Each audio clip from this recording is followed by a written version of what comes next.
So welcome back to my channel. We have a great show planned for you tonight. I have a special guest. Let me welcome Robert from True Crime Cult to the stage. Hi, Robert. Hello. Hi, how you guys doing tonight? Well, I'm doing pretty good, and it looks like the live chat is raring to go. We have good questions. We have good comments. I was posting a few of them, and we're going to get right into it. So today, Robert and I have a few videos that kind of mesh together that we've released within the last 24 hours. And Robert actually just released one just a few minutes ago. But we're going to start with, so it's all tying together between the alibi and the pings. But we're going to start with the one that I released earlier today. So this one is called How Did They Know the Info? And this was a lead that was given to me by Mikey S., one of our participants in the live chat. Remember when? All right, and I'm going to make this full screen. And then Robert's going to be sort of playing devil's advocate here. He has a lot of the counter arguments for this, and he's done a little bit more research about the pings. So let's get right into it. When Steve G told us that BK's cell phone was so close to the 1122 King Road home that it touched the Wi-Fi, what did he mean by that? Welcome back to my channel. My name is Swamp Rose, and this video features adult content. It is for research, criticism, reaction, and commentary. Please do your own research and form your own opinions. I would love for you to subscribe to my channel, and I would also love for you to comment your thoughts below. And if you'd like to leave a comment and you just don't know what to say, try commenting your favorite true crime hashtag and starting a conversation with the community. So with that, let's go ahead and begin our story today. So as I was saying in the introduction, we all remember Steve G telling us that BK's phone was so close to the 1122 King Road home that it touched its Wi-Fi. And we all kind of wondered what he meant by that. And even furthermore, we kind of wondered where he got that information. So the story I'm about to show you comes from Mikey S., and the accompanying soundbite comes from BK's first appearance in the Idaho court. There were reports that Steve G had received the date stamps and locations of BK's phone on those 12 times, those 12 pings. And we're comparing the dates to see how he watched them and the places the victims might have been.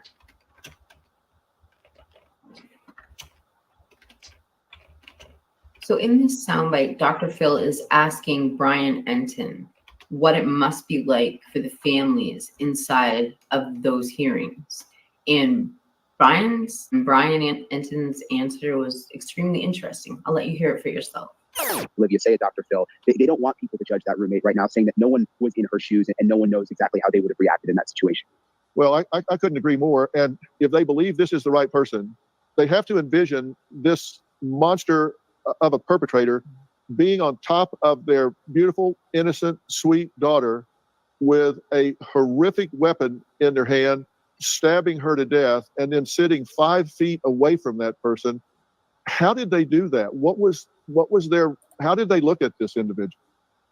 I mean, they're an incredibly strong family. I can say that. I've been talking to them since the beginning of all of this because we've been on the ground here in Idaho. And I think this is probably the most challenging part. I mean, Kaylee's mom, Christy, was visibly emotional during the whole thing. I think one thing that they're having a really hard time with is when you go through that affidavit, and you mentioned it, all the cell phone pings and the timestamps and the 12 times police say that Koberger was outside this house behind me before the murders. The family is going back and looking at text messages and phone calls that they had with Kaylee talking about baking recipes. And they were on the phone with her during some of those times when Koberger is accused of stalking the house. And that's been really, really hard for them, matching up those happy times with Kaylee with knowing that, according to police, Koberger may have been right outside.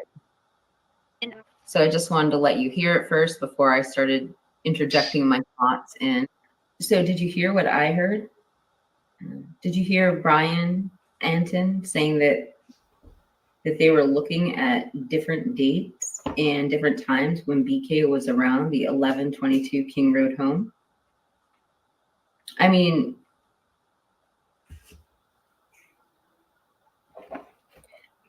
to such a specific extent, they remember a date where they were on the phone with Kaylee talking about recipes.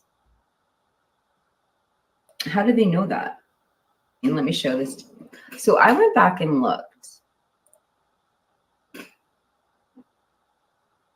So the pings are referenced in this affidavit on page 16, and I'm just going to read this highlighted part to you. On December 23rd, 2022, pursuant to that search warrant, I received historical records for the 8558 phone from AT&T from the time the account was opened in June 2022. After consulting with CAST SA, I was able to determine and estimate the locations for the 8458 phone from June 22nd to present, the time period authorized by the court. The records for the 8458 phone showed that the 8458 phone utilizing cellular resources that provide coverage to the area of the 1122 King Road home on at least 12 occasions prior to November 13th, 2022. All of these occasions, except for one, occurred in the late evening to early morning hours of their specific days. And so this is below that is the only specific time and date referenced. It's just one. And it says, on one occasion, August,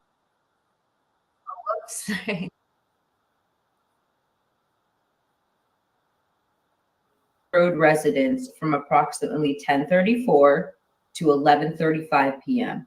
At approximately 11:37 p.m., Koberger was stopped by the Latah County Sheriff's Department, CPL Duke, as mentioned above.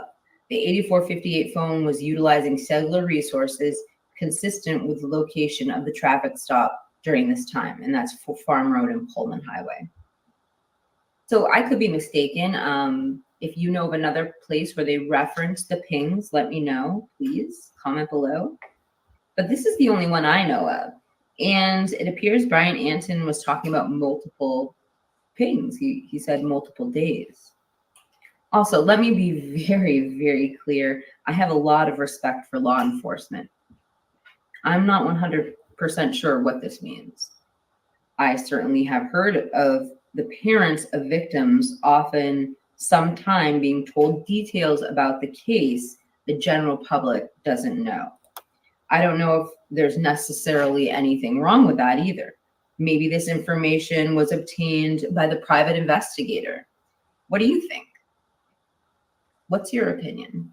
So do you think there were lines crossed here? So let me know what you think in the comments below. Thank you again. Okay, we're gonna stop there. I accidentally took that up. I wanted to bring up that part of the affidavit because I have it right here. And I highlighted where it talked about the actual pings because Robert's going to give us some more information that we're going to play some of his videos.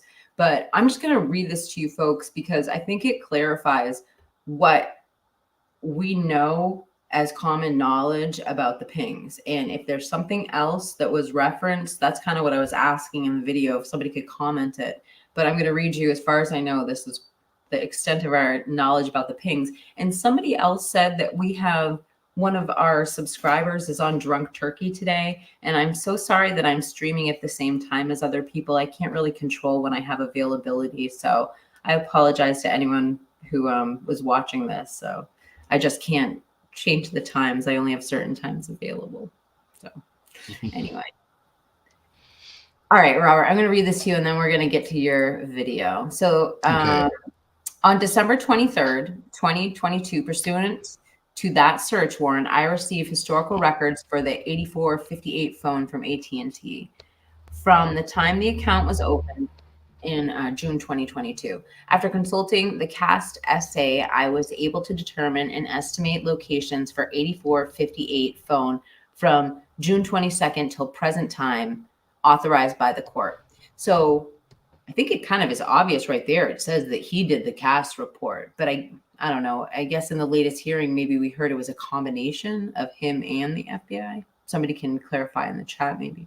The records for the 8458 phone. Do you know, Robert? Did they say that the FBI was part of the CAST? Yes, the FBI is the one that was doing the cash report.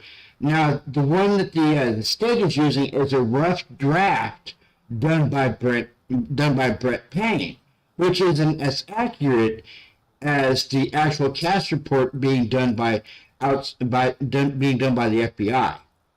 He just has the rough draft of what the initial cash report had stated. He doesn't have the actual cash report itself. That aligns with what they're saying here. Interesting. Really interesting. Okay. Good for clarification.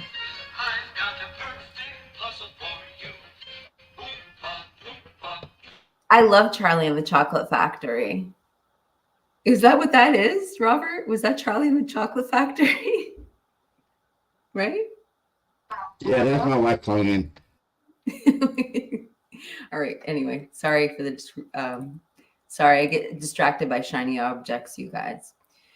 All right, so the records for the 8458 phone show that the 8458 phone utilized cellular resources that provide coverage in the area from 1122 King Road on at least 12 occasions per the November 13th, 2022. All of these occasions, except for one, occurred in late evening to morning hours. And I'm going to get into the second paragraph, Robert, but I think it's a good time for you to do your rebuttal. So did you have your video pulled up, or do you want me to pull it up?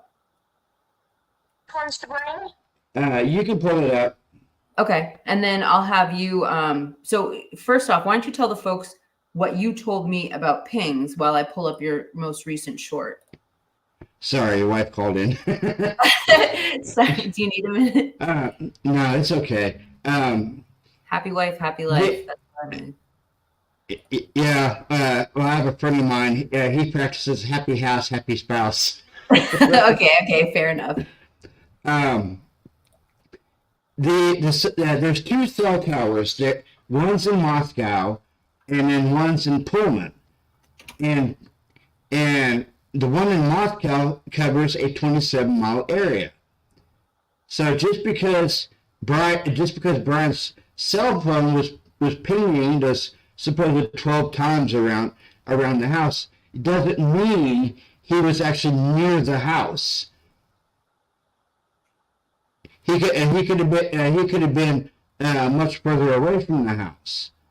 And the FBI has actually debunked a few of those pings, stating that he was in Moscow at the time of those pings, nowhere near the house. So this whole he was stalking them. It pinged 12 times around the house. Yes, it pinged around the house, but it doesn't necessarily mean he was anywhere near the house when a few of those pings were located. Does it? There's no way to get a more precise, that's what it means. You can't get any closer than just this radius. Correct. Triangulation. So with geometry, having 3 different spots, you could find the, center point. I don't know. And see, and as far as his cell phone not registering the night of the murders or the unalivings, just like the last video I dropped, which I did use True Crime Design as a reference, doesn't mean his cell phone was off or was in airplane mode, because a lot of cell towers, the only way they will pick your phone up is if you're on a call or if somebody texts you or you're using an app. That doesn't mean that his cell phone was off or in airplane mode the night of the unalivings. He could have just been driving in a rural area, like he stated. He was near Walleye Park that night, and Walleye Park has very limited cell phone range, very few bars on your cell phone. You know what? I think that's the first time I've heard that. So I just want to repeat my understanding of that to the folks at home so that everyone knows where, so your phone's not just giving off signals to the tower, Robert's saying, and this comes out from True Crime Design. He found this. It has to be receiving a text or checking in with an app or something. And I mean, or you're on the phone. Or you're on the phone. That's it. Yeah. But like, what about Google? Like, if I have Google on my phone, Google's probably like, That's an app. yeah, it's probably constantly background checking, I would think. But See that's why Cyril has stepped up and said that he can prove Brian wasn't anywhere near the house that night because of the cell phone data. That's why Bill Thompson is trying to block Cyril from testifying because he doesn't want to hear from Cyril. when will we know if Cyril gets blocked from testifying? Oh, I know what you're talking about. He said that if Brian doesn't elaborate, that he's not allowed to have anyone else testify besides him. I know exactly what you're talking about. I wonder when we find out about that. Probably in this upcoming hearings. So those are the 20, was it the 20? We have to look at those dates again because we should be covering that live, Robert. Well, you probably already are, but I should be covering it live too. All right, let's watch this short and then let's watch your alibi video. Okay. What do we really know what's going on in the Idaho court case? Well, point number one, you have a prosecutor, Bill Thompson, who is trying to make all hearings closed hearings and not open hearings where the public can view the proceedings, which, for one, I think is suspicious. And point number two, do we really know if Brian's cell phone pinged 12 times around the house? Because the cell tower there by the house covered a 27-mile area. Could his cell phone have pinged further away? Like in Moscow, where he was eating at the Mad Greek restaurant, because he's a vegan and they serve vegan food there. And the FBI has debunked a few of those pings by stating that his cell phone pinged, but not near the house. In Moscow, they mainly pinged at. What do we really know what's going on in the Idaho court? All right. Let's get to the alibi. Robert, I really want to play your newest video. I just don't know this creator. I'm scared to. I'm going to play this one. And then, okay, so, all right. Hot rooms turn icy cold instantly without AC while slashing electric bills just by doing this. Robert, just tell me if you want.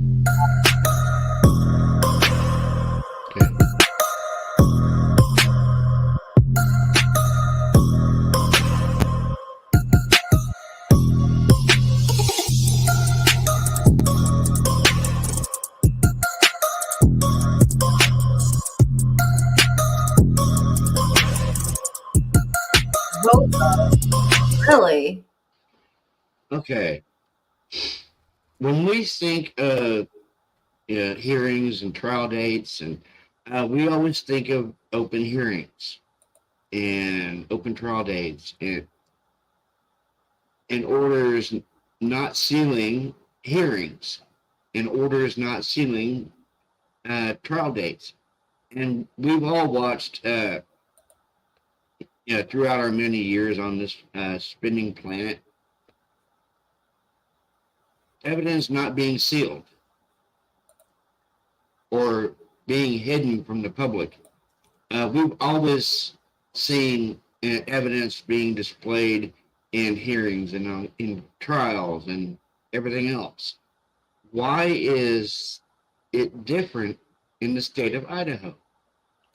Now, why is it different in the Brian Koberger case? We don't know. Is the prosecution just trying to hide everything? In the last court date or the last hearing, Amy Taylor is getting tired of all the closed hearings. And she's even addressed it to the judge. And of course, the judge came back, well, you did agree to some of those too.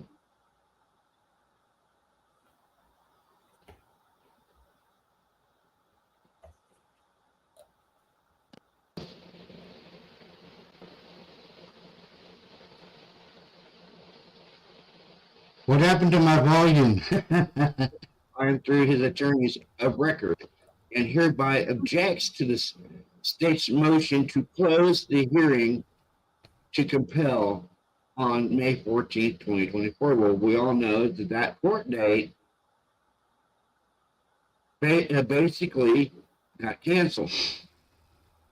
You know, I'm beginning to process, like, just to not elaborate on what we were saying a moment ago. We were talking about what was going to be in the upcoming hearing, and it was, well, if he doesn't give more alibi, then the only person who can testify is BK, not Ray and all them. I wonder if that's why they're having this hearing closed, if that's what they're discussing. I think that is. Anyway, that just kind of occurred to me. It's like, we're not going to know. Yeah. Move to the end of this month. The grounds are that Mr. Kohlberger has a constitutional right to a fair and public trial. No reason exists to prevent him from a public pretrial proceeding, a proceeding that ensures fairness and access to the state's information. Further, the state has made no showing that the hearing should be closed under IAR 32. There is simply no legitimate reason that a motion to compel discovery should be shielded from the public. The process of sealing is being abused by the state and its law enforcement agents, including, now hear this, guys, including the FBI, to hide how discovery is being withheld in this case. The testimony and argument on information sought by Mr. Kohlberger does not meet the narrow scope of what the state can shield the public.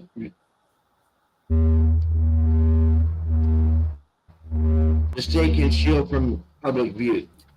It's like, this is the most interesting conversation going on our live chat. Are you reading this? So, Rolo, that's really interesting. So, yeah, so this conversation continues. Hold on. Let me just see this. Ray might be doing this, but not because he knows it and is speaking on an event that Cy was present at. He is speaking as an expert witness.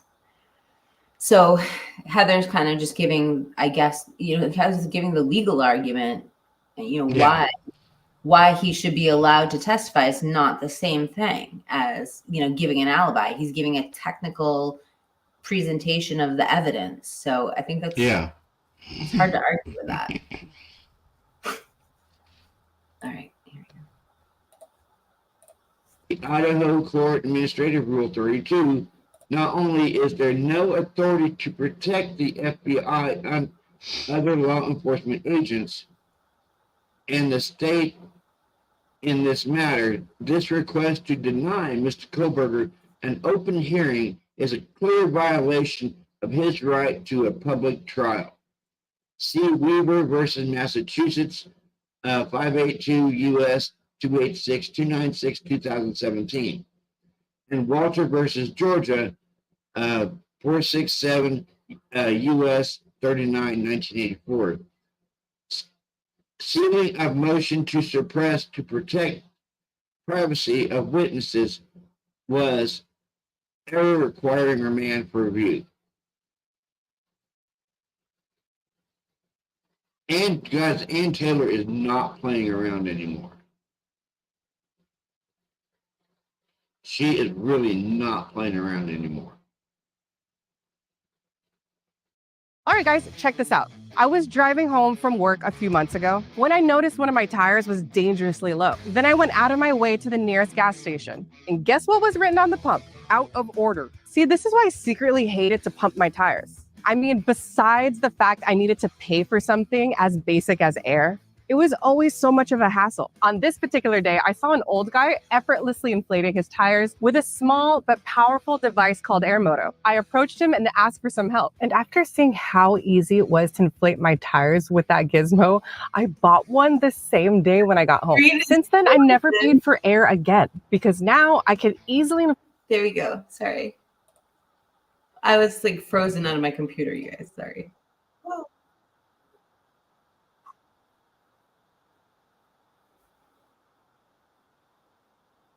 I Discovery see what happened. I went to backstage. support the charges against Mr. Koberger. Thus, the defense has had to file its fourth and fifth motions to compel. I need to catch up on this live chat. It is not lost on Mr. Koberger that the state is asking for a rescheduling order to obtain information from the defense to be used to... I'm just going to pause for a second. Rolo, which video are you saying I wouldn't show? I mean, I guess I would show a video. Write down which video and I'll check it out in the background. Anyway, I just wanted to say that. Support our motions to compel the state's discovery. However, Mr. Koberger suggests a dual deadline Discord. Yeah. for both the prosecution and the defense to file notices of witnesses, exhibits, expert reports, or other evidence relied upon at the fourth and fifth motion to compel by May 7th. Response disclosure by both parties should be due May 10th. Even Brian is getting tired of this nonsense going on. Brian wants a deadline for his own team and the prosecution. Now that part shocked me. Even Brian wants a deadline for not only his defense team, but the prosecution as well.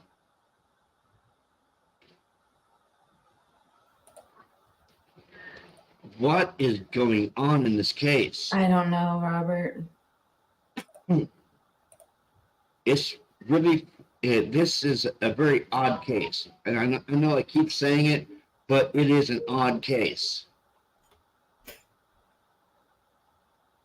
Out of all the court dates I've watched on TV throughout the years, all the trials, I have never, ever seen a prosecutor willfully trying to hide stuff from the public. I mean, even during the O.J. Simpson trial back in the 90s, Marcia Clark never did that. She was always fair, and the public always got to see the evidence against the client. Like everyone got to see the evidence of the gloves from the O.J. Simpson trial. This is the first case that I know of where they're sealing the evidence away from the public view. It makes me think that they have no evidence. And what evidence they do have, they don't want the public knowing exactly what that evidence is. And That's obvious. just like Brian's alibi defense. You have the prosecution saying that's not an alibi, driving around, stargazing. That's not an alibi. If he's stargazing at Wawai Park, isn't that an alibi? Hold on, Robert. Just because you're saying that, that's so funny. I'm just gonna back up what you're saying real quick here. Hold on. I'm gonna bring some receipts to what Robert's saying. Just bear with me. Present. Present.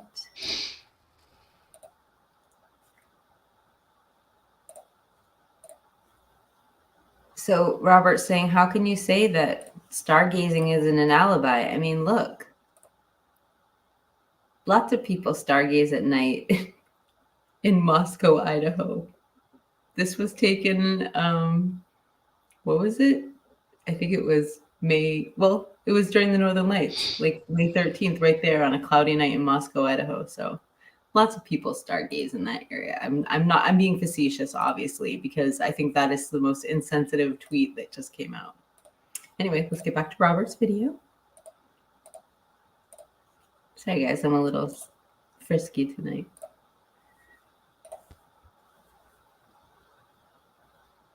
There's just so many complexities and intricacies in this case that I was reading on X just a couple of days ago that this trial may not happen for another 2 years.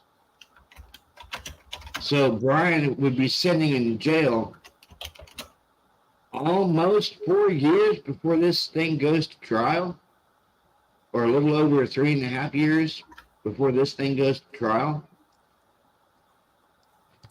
And just like Judge said, yeah, I'm not even sure if this case is going to make it to trial. But you guys have a good day, and I will keep putting out content. Stop there.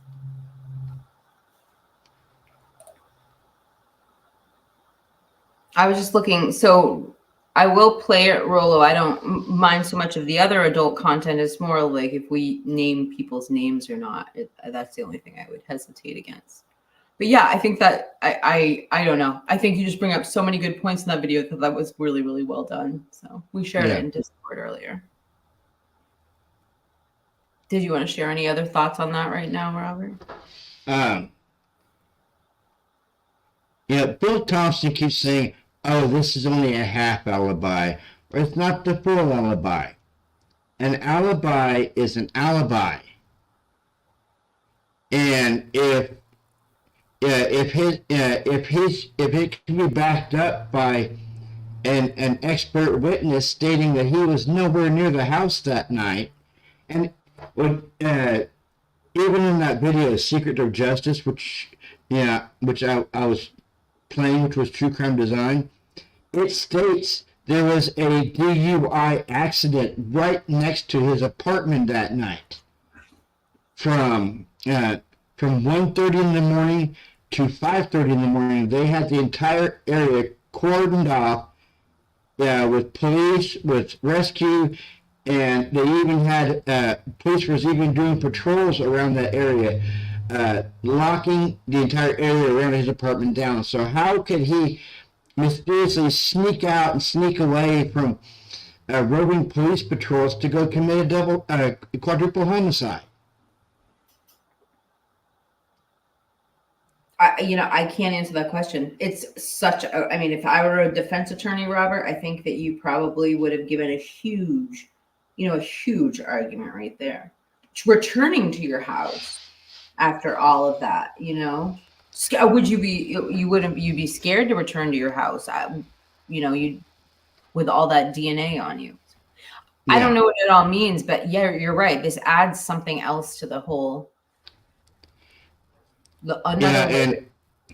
And she talks about it in that video that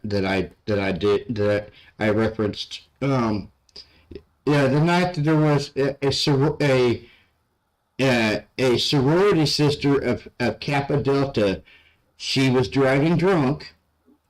She hit a car. She ran over 2 pedestrians. She hit a fire hydrant, and they found her car near her sorority house, all damaged up. And where they arrested her at was right next to Brian's car.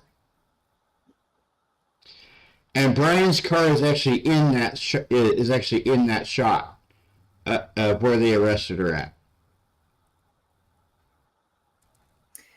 Oh my gosh, I don't know what this means in real life, but from a spiritual aspect. I remember we had that conversation in the last live stream and the one before it about the neighborhood. Yeah. And again, not to get off subject, you guys, but just in that whole concept of good and evil, they talk about the neighborhood where the real exorcism took place. And Yeah. the kid that went through it, he said that other people on that block, I mean, horrible, crazy, evil things happen besides that to him. And it's just weird. Some places like have energy, you know. So if BK is the guy, wouldn't that be shocking if, you know, if that happened and that? But from a real life standpoint, yes, it's like logically, how do you amp yourself up to go out and do that when you got this catastrophe going out?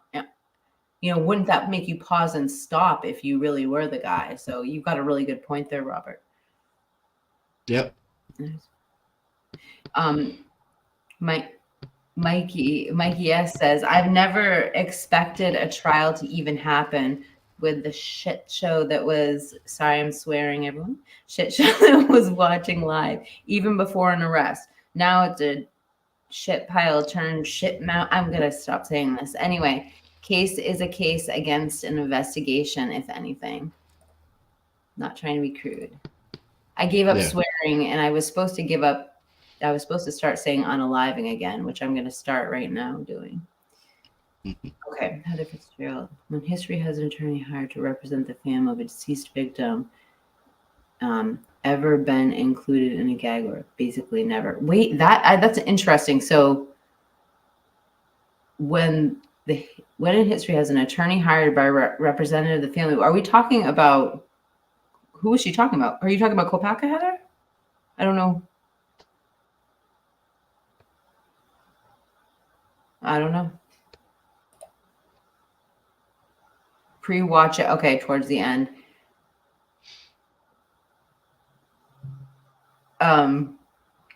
First off, before I want to watch Rolo's video. I'm not going to play the very end because I don't have time to pre-watch it. And but for everyone else, go watch it on Rolo's channel. Obviously, I'm just live, so I just want to make sure I'm not doing anything too badass. There's so many great comments, by the way. I'm sorry. That's what's taking because I want to read through them. If you pay close attention, what show? Okay, let's just pull up. I'm going to pull up Rolo's channel. It's the suspense is killing me.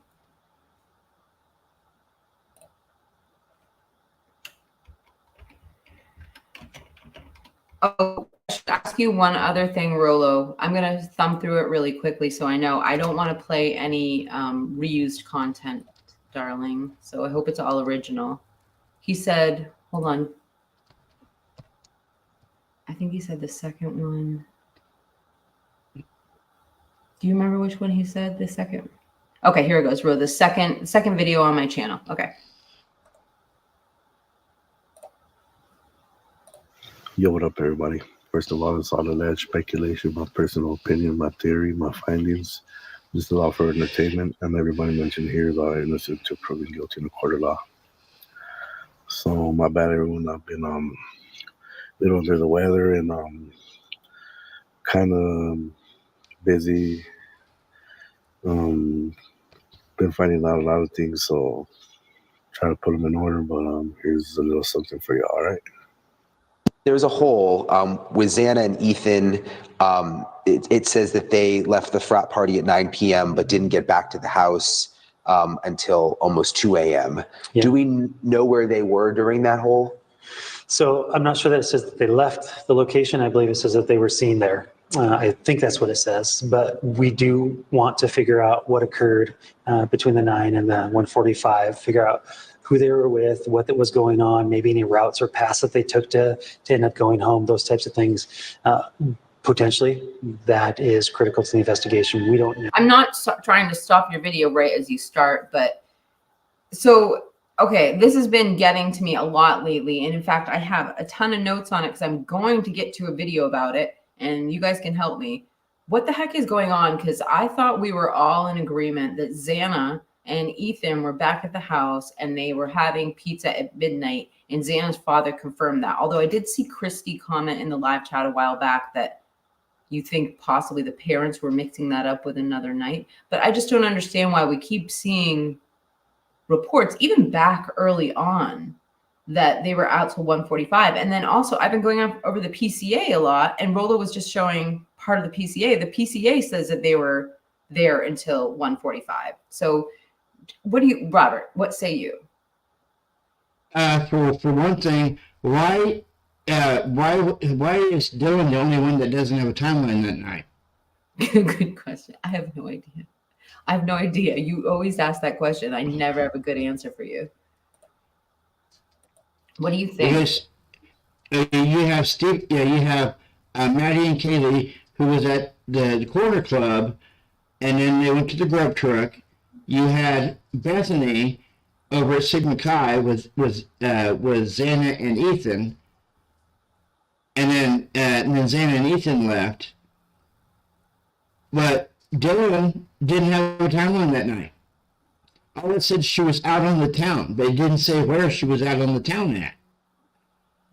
Yeah, and the last reports were Bethany and Dylan back at 1122 King Road at 1 a.m. But it didn't state where they met up or anything like that. I don't know. And I mean, the only thing that, and this would be pure speculation, the only thing that would make me think this is just trying to fill in a blank, not that anything ever influenced me to think this, but I would think maybe she was with somebody who didn't want their name stated, and they were able to do that because the police probably wanted to keep things hush. I don't know though, because then also you read the PCA and it almost seems clear as day that Dylan didn't end up in her room that night. Because they say the room was originally where she was. It sounds as if she ended up on the first floor. And yeah, I mean, for whatever you believe about WSU Mom Kim or not, that's what WSU Mom Kim had heard that morning. She doesn't know, but that's what was rumored that morning. So anyway, we'll keep playing Rollo's video. No. So here's the receipt from Ethan, a payment to Jack Catalyst for a ride. So in my opinion, he was a rideshare. He was doing service that night for rideshare, and he has some explaining to do. I think he was a private driver. He told me personally was that he spoke with her, and that they were at the party, and that there was that altercation, and Hold on a second. she was fine. She was at home. She was fine. I'm sorry. Going on, maybe any routes or paths that they took to end up going home, those types of things. Potentially, that is critical to the investigation. We don't know. So here's the receipt from Ethan, a payment to Jack Catalyst for a ride. So in my opinion, he was a rideshare. He was doing service that night for rideshare, and he has some explaining to do. I think he was a private driver. He told me personally was that he spoke with her, and that they were at the party, and that there was that altercation, and she was fine. She was at home. She was fine. But I do know that there was the fight. Xana broke it up. Stop right there. So right around the time where those where those payments that you saw between Jack and Ethan were coming out, there was what was the other thing that was really, shoot, I lost my train of thought. Hold on, I'm gonna keep playing this. I'll think of it in a second, because I know what it was. That was when Ethan's sister-in-law was coming out. Now, you showed me a receipt from Ethan's aunt recently, but Ethan's sister-in-law came out, and that was when she said, you guys really need to look into DM. And then she also said that was when, she said that, and then she also confirmed that Ethan was found in Santa's room. So it was right around that time, though, that came out. Or whatever. I don't know if she ordered food at midnight. I don't know anything about that, but I do know that there was the fight. It's my understanding that they were eating pizza at home. So that's that's a little bit weird to me too, that there was the DoorDash at 4 a.m. That's crazy that there's 2 pizza boxes right there in the trash, right next to the grub truck mac and cheese box. And there's blood all over the kitchen. Good job, Rollo. When I first heard about the supposedly best friend that they called him over and he uncovered the bodies and all that, the first thing I thought was, that's the way that's what people do when they're trying to cover their tracks, when they know that they're gonna be linked to the crime scene, and it's a way to like justify the crime scene contamination, you know, like. And then now we're hearing that supposedly they grab knives too because they didn't know if the murderer. I mean, this has to be how we know he was home by midnight. It has to be that payment to Jack for a ride because it was like a $4 transaction. What? Yeah. I mean, that has to be. I mean, that's how else would they know? I mean, well, Xana's father, but he hasn't even confirmed with Kara. I don't know. Do they even talk anymore? That's a great question. Do they even talk? Because she's in prison. So I wonder if they even talk anymore. Yeah, we might want to. We should probably ask AR. He might, you know, regardless of if he talks to Kara recently, he would probably know the answer to that question. He probably has come up in conversation in the past. We'll have to ask him next time we talk to him. And then I think we're gonna play your video after this, Robert. I've decided, because it's fine. I don't care. It lays it all out, alibi and everything. Hold on, I'm stopping. Say that again. It lays it all out, alibi and everything. Because I just was nervous about, because I don't know that creator, so I just don't want to you know, I don't want to use their content without their permission. So we'll just have to. But you said you break it down pretty good. You stop every few minutes. Okay. Yep. All right, let's finish Rolo's. Rolo, sorry we keep pausing. It's just you're provoking a lot of conversation. This is really well done. This, you know, this is when a few minutes after Xana spoke to her dad, we get this footage.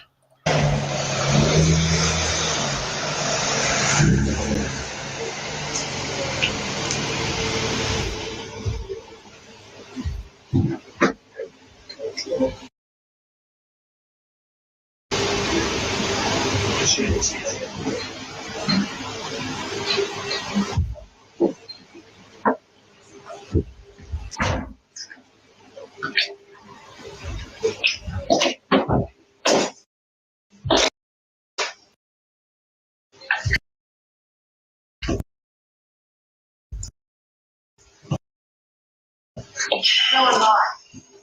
It's getting scared. Not to be that guy, but we shouldn't park anywhere here.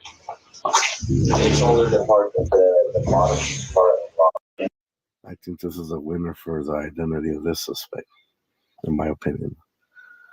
Looks very, very much alike for Knife Guy. So, all this little circle, you know, that would hang around in the Taylor apartments that had a kitchen window with direct view to the 1122 home. And all the little crew, it just seems to hang out at that one spot, you know. And it's a trip, you know. Like all these dudes just ended up at that little spot, you know, just chilling all together.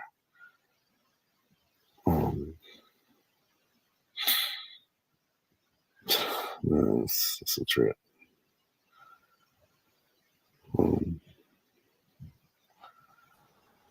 don't know what the fuck, you know, like what they were thinking about. It's crazy. Not to be that guy, but if you pay attention to their feet, the first set of stompers are not coming from any of them. Pay attention. Oh my gosh. Okay. Hold on a second. I just want. So this whole time I thought this was Jack Hadovich. Like almost. It's only the part of the bottom part. They left and went over to some other party, and everyone is about to leave and go over to another party. Okay. Who does live here? What are their names? I am actually not sure. I live across the street. I am sure this is the same guy talking at the parking lot. They shouldered the part of the bottom part of the lot. They left and went over to some other party, and everyone is about to leave and go over to another party. Okay. Who does live here? What are their names? I am actually not sure. I live across the street. They shouldered the part of the bottom part of the lot. They sound exactly alike, huh? What? Yeah, that's a trade. That's Conrad.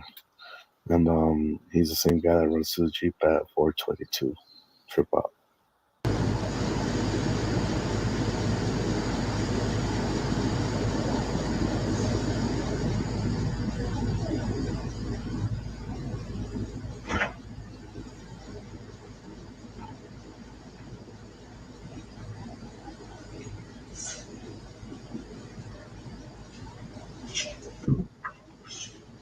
Rolo.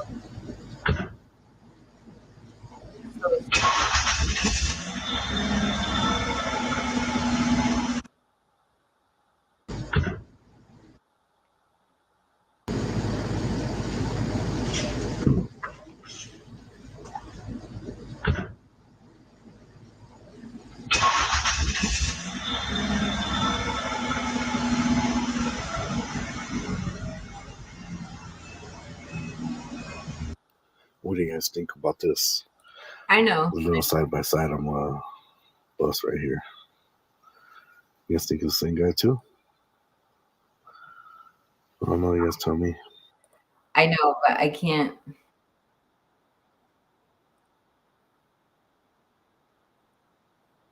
Who they were with, what that was going on, maybe any routes or paths that they took to end up going home, those types of things.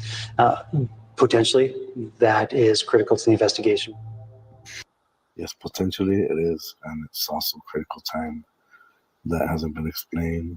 And it's after the phone call, and it's when these guys got back to the parking lot with the bloody knife.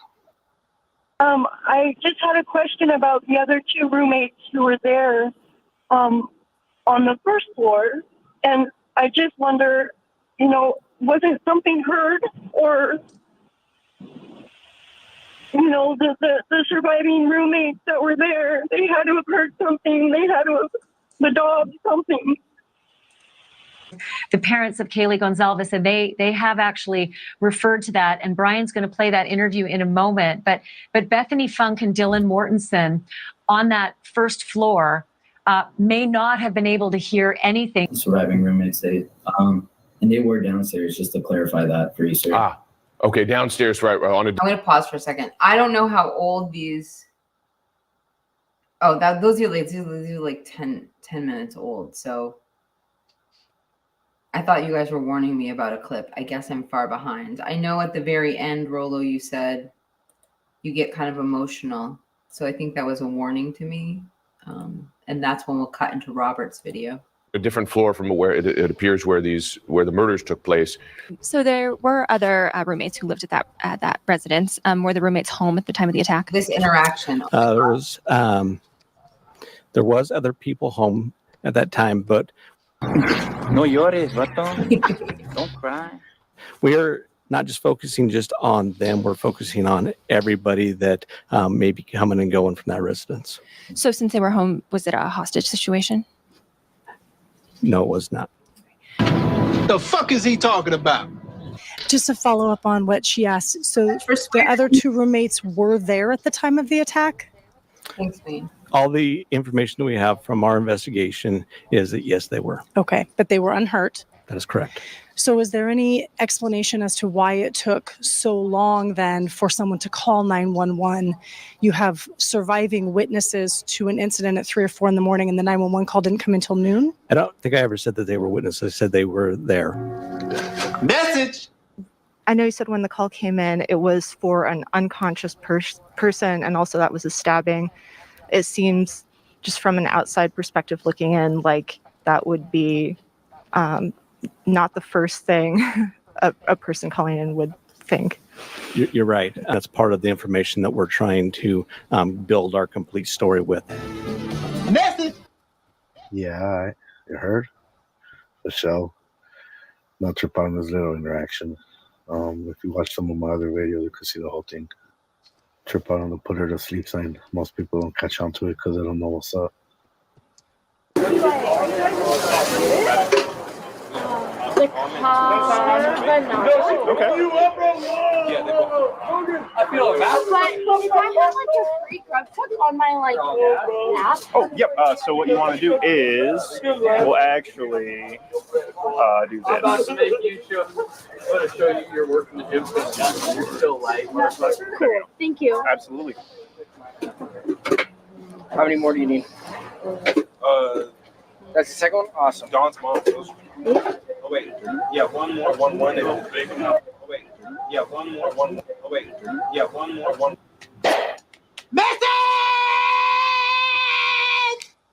For all y'all non-criminal minds, let's take her out. Saying, look at those handcuffs in the back pocket. Trip out on that? Yeah, these guys, 100%, they were some of the unalivers. But that Laker guy, I don't know exactly who he is. All right.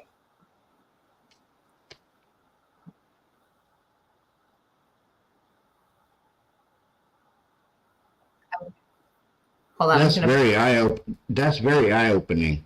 I know, Robert, but I don't really like playing. I don't really like showing people outside of who is mentioned, in the PCA and stuff. I just don't like showing that on my channel. But I'm just skipping forward because Rolo's just going through some people's identities. And if you go to Rolo's channel, he's showing very, very awesome pictures of the jacks I've never seen. And we're back to Grub Truck. Here we go. The Laker guy, if it's one of the guy I think it is, he's 6'1". Watch that right here. We can't get away from it. 6 feet, 6'1", adds up. But then this other guy, Kobe Pugh. Rolo, this isn't. I'm not doing this because I'm gonna go back and I'm gonna watch this on Rolo's channel, but I'm just not gonna play it on my live stream. Hold on. I'm just skipping forward. And then, there's a, we're going to play this little Brian Enton clip from Rolo, and then we're going to probably get to Robert. And Rolo, again, I'm just not playing this just because I don't want to play their social medias. Sorry. If you guys don't believe, you guys will realize later. Watch. This is Band Field. This is where the alcohol call came in. The young men were here in the field when the police first showed up. That is the Sigma Chi fraternity house right there. So the police walked those young men. I was able to identify it because of the fire extinguisher. And they were standing in this spot, the young men, and the body camera video was pointed this way. And it is over my shoulder where you could see very faintly what looked like several people walking fast or almost. I actually forgot about this subject that Wanda Woman just brought up. And so we're totally going off subject, but Robert, I just want to pin this on you right now. Have you ever heard about, or have you ever seen the pictures that allegedly show blood spatter in the kitchen? And they're basically just media pictures from the days after the crime. Oh yeah. Yeah, I've seen the media pictures, but what's weird though is you don't ever see them ever again after the gag order. Yeah. I mean, I'll go look. I feel like I have one or two archived, and I wonder if maybe Jeff has some, just because I think he was following he was working with T-Rev's channel back then, and T-Rev covered it from almost day one. He had so many, like one of the things I saw on T-Rev's channel is he has this B-roll footage of them inside investigating at night. And one of the places they were searching was the kitchen for sure. And it was also under the good vibes sign. So we know they must have been looking for something there. They must have been investigating something there or swabbing. Yeah. Poor Brian. And I paused it when he's making such a funny face. Sorry. almost running by in the background. And I want to walk you over, Ashley, and give you a little more perspective. It was somewhere in this area right here. And we can tell because we analyzed these lights of this little apartment building. It was somewhere right in this area. There's another big apartment building here. The question you might be having is, how close is this to the house where the murders happened? You see, that's how dumb this dude is, you know? He's standing where the murders took place. It seems like somebody moved out in a hurry. Look, all the evidence right there. The roll of plastic. There's a bag that has bloody towels in there. You can see like straight through it. I'm going to pause right there. I read something in the PCA too that stuck out to me. Or no, it wasn't in the PCA. It was Heather sent to us one of the releases, the press releases that the Moscow PD had done. I don't know if you remember, Robert. We read it in one of my live streams, but they said that they searched 3 dumpsters. And I was like, thank God. Because we all see that picture of that guy dropping something in the dumpster that night. Yeah. But like, if they checked 3 dumpsters, look at that huge pile of trash. Yeah. Did they check I mean, like, what the heck is that? That's weird. I don't know. That just seems weird to me. Like, how long after I'll have to look up. I have this clip archived. I'll have to look at what date this was. Maybe it was a couple weeks after the unalivings. All right. You know, Matty Check is right there in the trash. You know, all this evidence right in front of his fucking face, and this motherfucker doesn't see it. Look at it. The big bag. The Rolo, I just looked through. I'm going to switch over to Rolo. Thank you for letting us use your content for the live stream. Your videos are so good, and please go check out Rolo Moto. So his handle is Rolo Mota 420. So, Robert, let's take a look. 420.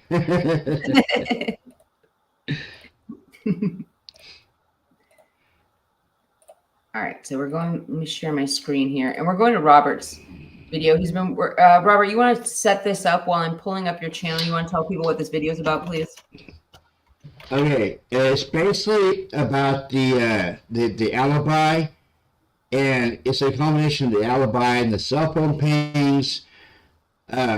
Just because his phone was off, or anything like that, they said his phone couldn't have been off or in airplane mode because the cell towers don't pick up cell data or cell activity unless he's using it to make a phone call or in apps or text message. That's the only times a cell tower will pick your phone up is if you're using your phone. Now, who that would mean it was? Yeah. No, I was gonna say, who's telling us in this video? Who's the expert that's telling us in this video? True Crime Design. Yeah, she has studied all of this stuff. I didn't know that. Okay. Yeah. Okay. And like me, all this evidence being used against Brian is fabricated. It's fabricated evidence. Because, I mean, just like Heather Fitzgerald said in the chat earlier, the only reason why he doesn't want Cy Ray to testify, he doesn't want Cy Ray to prove him wrong. Talking about Bill Thompson. We'll find out. Oh. Yeah, you know what? Well, they're talking about AR in the chat. We're sending our well wishes and prayers to him and his family. If anyone wants to know what's going on, just go to his page. He gives a detailed community post about it. But he'll be back soon. We just want to make sure he knows, if he's watching, that we're thinking about him. We love you, AR. We love you. Hold on. I have facts. Rolo, you do have facts. I'm just trying to be a little more less swearing and keeping it kind of a little more PG-13 on my channel. So, but it doesn't mean I'm not going to go back and watch your video right after this, because we all are. So let's get to Robert's. Call your home security provider Oh, and the cancel the commercial. subscription. This brand new subscription-free mini Wi-Fi camera. I promise I'll live. So I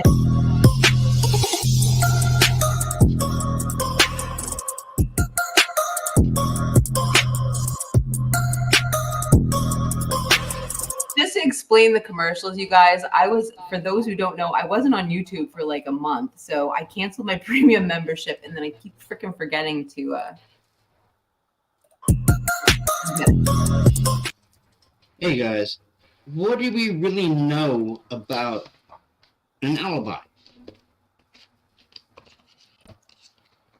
In Brian's case, he's saying he was in Walleye Park during the time of the murders. Yeah, and that could actually be the case. But the way I'm seeing it in this case, all the evidence is pretty much well fabricated.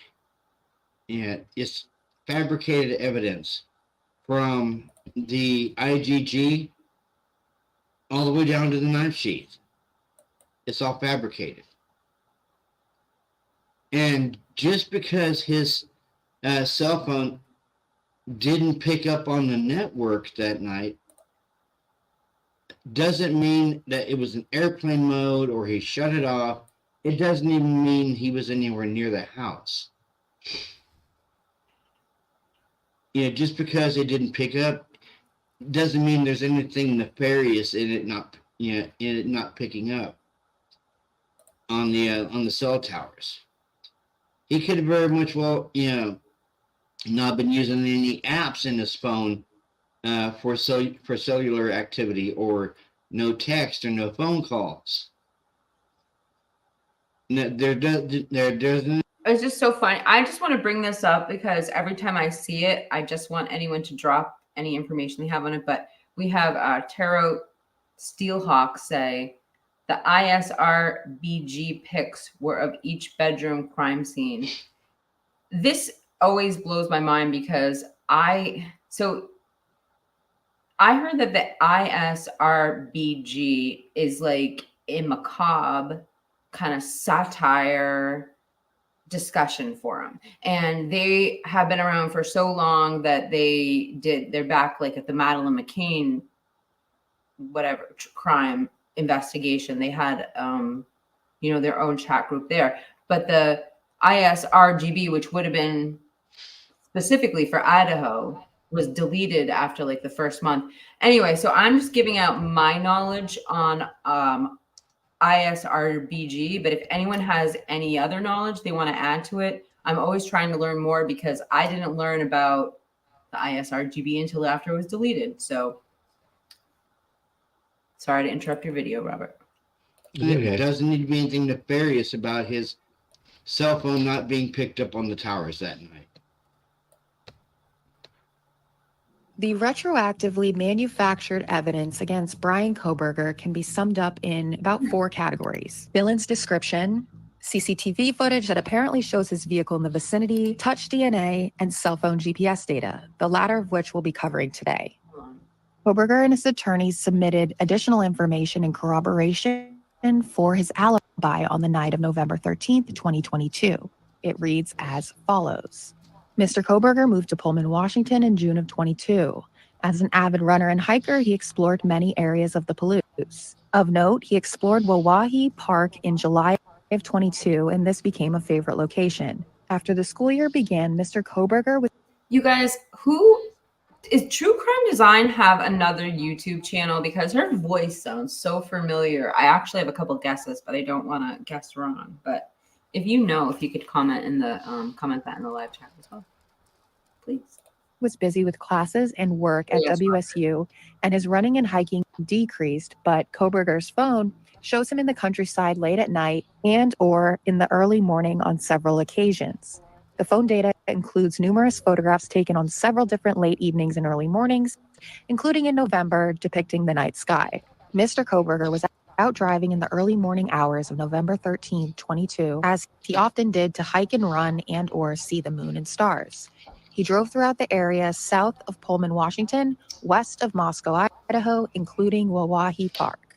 Mr. Koberger intends to offer testimony of Cy Ray, cell tower, cell phone, and other radio frequency expert to show that Brian Koberger's mobile device was south of Pullman, Washington, and west of Moscow, Idaho on November 13th, 22. That Brian Koberger's mobile device. Right there, he was south of Pullman, but west of Moscow on the night of the unalivings. I don't know what this big deal about, his alibi is lacking. Well, how is it lacking? He's even offered to bring Cy Ray in to verify the data and back up his alibi.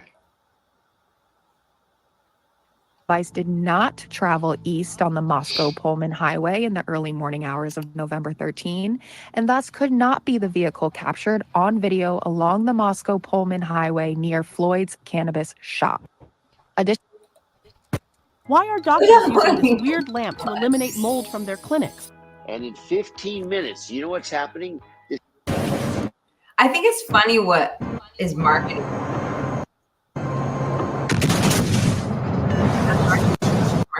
Additional information as to Mr. Koberger's whereabouts as the early morning hours progressed, including additional analysis by Mr. Ray, will be provided once the state provides discovery requested and now subject to an upcoming motion to compel. If not disclosed, Mr. Ray's testimony will also reveal that critical exculpatory evidence further corroborating Mr. Koberger's alibi was either not preserved or has been withheld. If you'll recall, the probable cause affidavit places Koberger's cell phone at his residence at 2:42 a.m.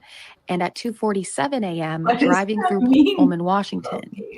It's at this point that the phone stops reporting to the network. The cell phone reportedly comes back online at 4:48 and pings at Blaine, Idaho, near U.S.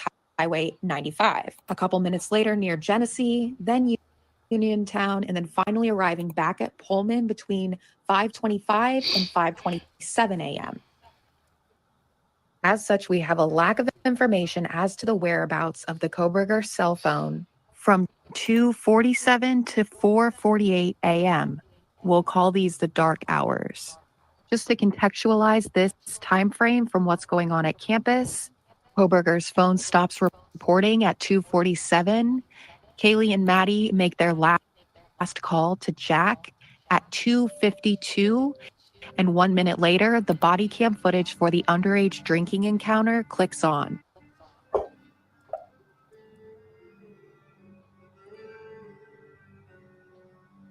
Hold on. I want to hear that one more time, Robert. Frame from what's going on at campus. Koberger's phone stops reporting at 2:47. Kaylee and Maddie make their last call to Jack at 2:52, and 1 minute later, the body cam footage for the underage drinking encounter clicks on. I thought it was 2:56, but not that that's, you know, I mean, it still fits into what she's saying, but this is really interesting because I never tied it into these times when the body cam was coming on, but it is kind of interesting because it's just such a stone's throw away, and the noise, we know what's going on outside in the world at that time. I never really thought about looking at the body cam at that time. Anyway, so I think this is interesting. Good call, Robert.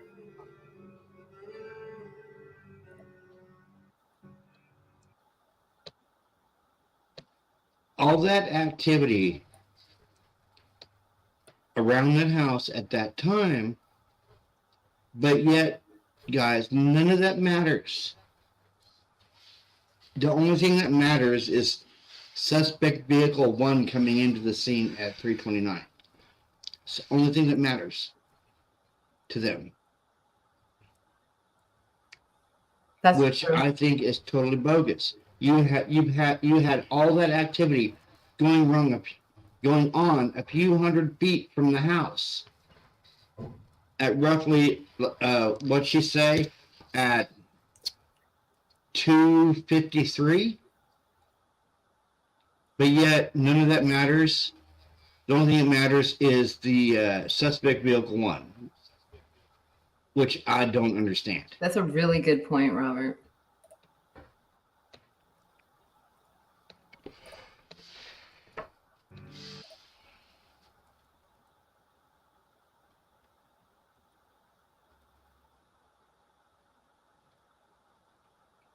What do you think that is? I know what you think it is. You don't have to answer the question. Yeah. I know what you'd say. Everybody is saying the same thing in the chat, probably.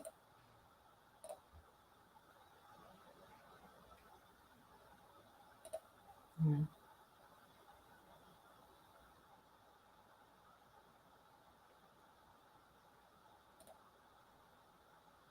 There's the dumpster guy. So that was at 3:14.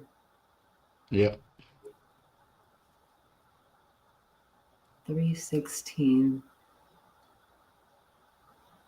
I really like this timeline. I never did it like this before with the body cam. What did you say True Crime Designs education was? You said she does something to do with psychology or criminal justice Yeah. and stuff. Yes. Did I turn off the sound or is that the way it is? I think you turned off the sound.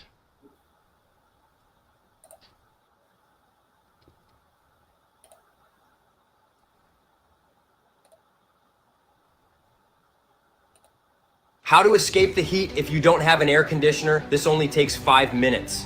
Tired of hot and released. They spoke with a No, just enough sound right there. Okay.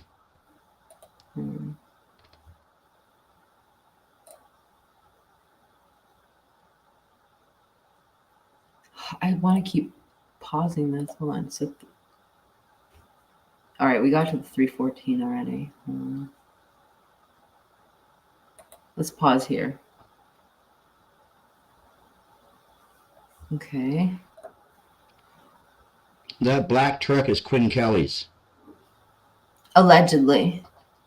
Allegedly, yes. 4:48 a.m. in Blaine.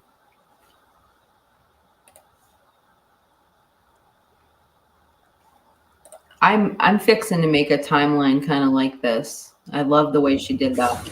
Okay, guys, this is crazy. I've got to share with you. I was paying Oh, that's you, not me. The PCA specifically cites the route of travel in the early morning hours and the lack of the phone reporting to AT&T during the dark hours is consistent with Kohberger attempting to conceal his location during the quadruple homicide. I have quite a few problems with this statement. Essentially, they're using a lack of evidence as evidence of murder, and they make a major logical leap here that just because there was no Oh, I have quite a few problems with that too.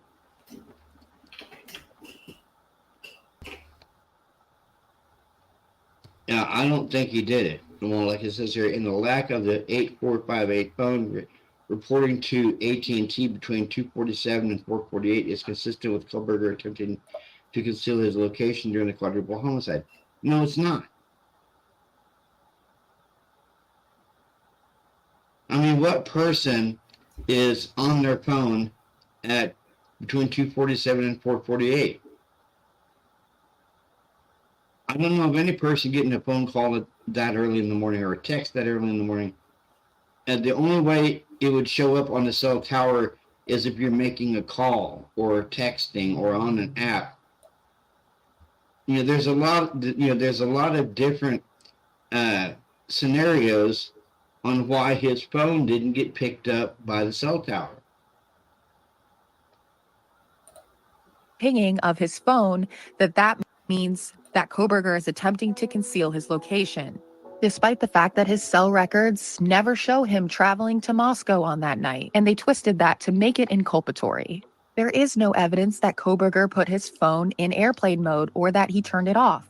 That is simply the state's theory that they're projecting onto the defendant. I mean, as far as we know, though, right, Robert? I mean, couldn't they have, like, if they had the forensics of the phone, they would know. And if it didn't show anything and it lost signal, it would either indicate that it had no signal or that something was done to manipulate that signal, such as like a signal blocking pouch or a spoofing app or pirating your phone number. You can reroute it. Or I'm just saying, like, I wonder if they have the forensics on the phone, you know, that they would know that, I hope. Sorry. Very talkative. Yeah, you're very correct there. We don't know exactly how they did it or anything like that. I mean, we don't know there was a pouch, that had signal block. We don't know that. But yeah, True Crime Design actually makes a very good point there with the cell towers. There's one in Pullman and there's one in Moscow, and the one in Pullman, you never know. The one in Pullman doesn't really go all the way down to Wellwye Park. So if he was at Wellwye Park, then he wouldn't have cell activity. Yeah, absolutely. I don't know, Robert. I think this is another one. So I'm going to put a banner up so you guys know which channel we're talking about for True Crime Design. Let me just grab her handle while I have this up. Oh, shoot. It's not there. Anyway, I'll grab the handle. It's True Crime Design. It's just True Crime. Okay, I'm going to make a banner so we know. I forgot to put that up. But here, I'll press play. Based on the lack of reporting from the cell phone. The Idaho Statesman did a really great piece back in February of 23, much closer to the time when the affidavit was released. They spoke with a telecommunications expert named Ben Levitan about the cell phone towers in the area and what these things could suggest about the murders. Quote, Levitan said that it's impossible to know for sure that Kohberger turned off his phone unless someone called him during the 2-hour period, and the call record showed that his phone went straight to voicemail. He added that if someone's phone isn't showing up on the network, all it means is that they didn't receive any calls or texts or use any apps during that time period. Levitan said that cell phone records are completely reliable, but that authorities tend to overplay. Okay, let me pause that and just slow it back down. Because I wanted to get through the whole video, so I spun it up. But I'm going to rewind that because that kind of goes into what that answers exactly what we were just saying. And they twisted that to make it inculpatory. There is no evidence that Kohberger put his phone in airplane mode or that he turned it off. That is simply the state's theory that they're projecting onto the defendant based on the lack of reporting from the cell phone. The Idaho Statesman did a really great piece back in February of 23, much closer to the time when the affidavit was released. They spoke with a telecommunications expert named Ben Levitan about the cell phone towers in the area and what these things could suggest about the murders. Quote, Levitan said that it's impossible to know for sure that Kohberger turned off his phone unless someone called him during the 2-hour period, and the call record showed that his phone went straight. I just want to absorb this. Levitan said it's impossible to know for sure if Kohberger turned off his phone unless someone called Kohberger during the 2-hour period. And here's the thing is it goes like either way. Like he also, and again, please don't call me like a guilter, Rolo, but he would have known this if he studied cloud forensics too. I mean, he would know all of these little things that, I don't know. Anyway, sorry, Robert. Sorry, everyone. Straight to voicemail. That's all right. He added that if someone's phone isn't showing up on the network, all it means is that they didn't receive any calls or texts or use any apps during that time period. Levitan said that cell phone records are completely reliable, but that authorities tend to and the call record showed that his phone went straight to voicemail. He added that if someone's phone isn't showing up on the network, all it means is that they didn't receive any calls or texts or use any apps during that time period. That's what you're saying, bingo, too, or was it the next sentence? I mean, that's pretty bingo there, I mean. Yeah, that both's a bingo. Levitan said go to the next one. Right there. How reliable are cell phone records in court? Levitan says cell phone records are completely reliable, but the authorities tend to overplay them. Interesting. He added that cell phone records could help conclude suspects by showing they weren't within Tower's coverage area, or they could use them to trick, I would think. Cell phone records are completely reliable, but that authorities tend to overplay them. He added that cell phone records could help exclude suspects by showing they weren't within a tower's coverage area. But Levitan said when someone does show up in the coverage area of a cell tower, it doesn't mean they were at the scene of the crime. Cell phone records as evidence are very reliable and useful, but it's not DNA, Levitin said in a follow-up email. It doesn't have the precision that would allow you to pinpoint a person's phone. The best the state can say is that this phone was in a 27 square mile area that includes the crime scene 12 times, referring to the supposed stalking leading up to the incident. The telecommunications expert even provided a map of the registered cell towers in the area, and there appears to only be 2. This map shows that if Kohberger was driving south of Pullman and west of Moscow,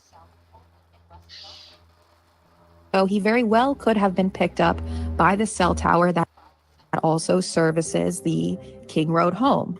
This information, to me, makes that conclusion that a lack of cell phone pings equals concealment of a crime even more ridiculous. Robert, I just want to stop for a second. So I like this comment that we just put up because I had never seen this before. And other thing, I don't know if anyone commented. I heard True Crime Design had a second channel. You know who she kind of sounds like? She kind of sounds a little bit like Beats on the Streets. Anyway, it says M's jacket had a rope or a white patch on the left pocket at Grub Truck. Same white patch on left pocket at Hydrant. Did you folks know that? Because I'm going to go back. I have obviously that picture archived somewhere. That warrants a deep dive. That's really interesting. Did you know that, Robert? The white patch No, on I it? didn't. And I didn't know about the white patch, but I've seen the video of the police officer picking it up, looking at it, and then throwing it back down to the ground. Yeah, I have the photo on my phone. So while this is playing, I'm writing it down too, so I know what to do for our next in our next live stream. But white patch on Maddie's jacket. I'll look up the picture so I can show it to you guys, but I'll keep playing this. Good comment. Thank you, Tarat. Essentially, a lack of reporting could simply be that he never used an app and never received a phone call or text message during that period. Maybe he was at Wilwahi Park where some reviews suggest that there isn't good cell service. I see a lot of mainstream media, talking heads, as well as YouTube commentators scoffing at Kohberger's alibi, showing weather reports that night that, oh, it was cloudy, you couldn't have possibly seen the moon and stars. But let me remind you, stargazing is not his alibi. Rather, his alibi is that he was out driving in the early morning hours of November 13th, as he often did to hike and run and or see the moon and stars. The alibi is not that he was hiking, running, or that's a good point, seeing the moon, and he was out driving that night. The defendant is prepared to offer proof that this is not abnormal behavior from him in the form of expert testimony as to his cell records, and apparently there are some pictures from his phone that show this activity. Brian also had a Strava account, which is an app that runners, hikers, and bikers use to log their location and routes of travel. This entry shows that on August 4th of 22 at 12:45 a.m. after midnight, Brian went for a run in Pullman, partially corroborating his claim that yes, he did like to go out and run at night in the dark. There's also an incident that happened at Brian Kohberger's apartment that very night that I spoke about in a recent video. I'll insert a clip right here. On the night of the murders, there was a hit and run on WSU's campus right next to Brian Kohberger's apartment. The crash occurred at the Grove Apartments, which is just next to the Steptoe Apartments where Brian lived. At 11:30 p.m. on Saturday night, 19-year-old WSU student Carmen E. Fernandez hit 2 pedestrians, a male and a female, as well as a fire hydrant after driving under the influence of alcohol. She fled the scene thereafter. A lot of motorcyclists forget how important this simple tip can be. A recent study has revealed that over 50%.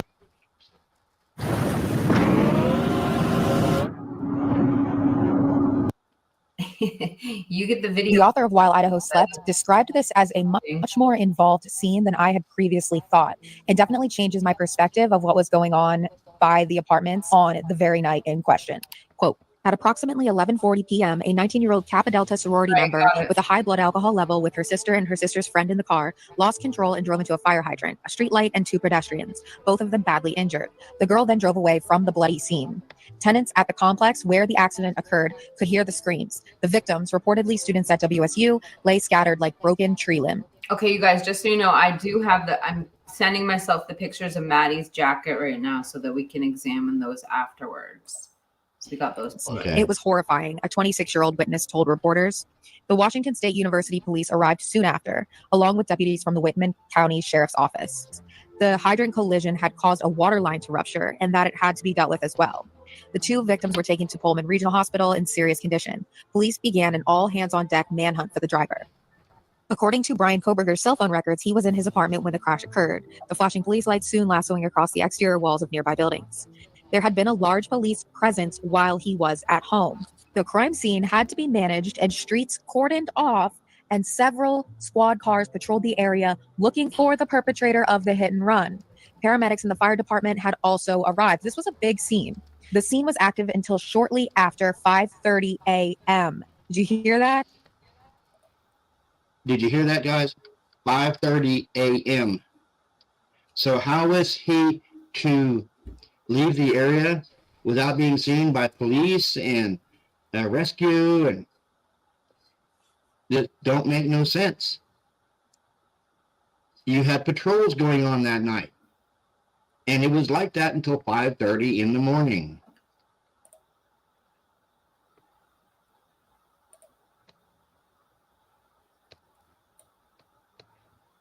This was an active crime scene that was still being cleaned up when Koberger returned, allegedly.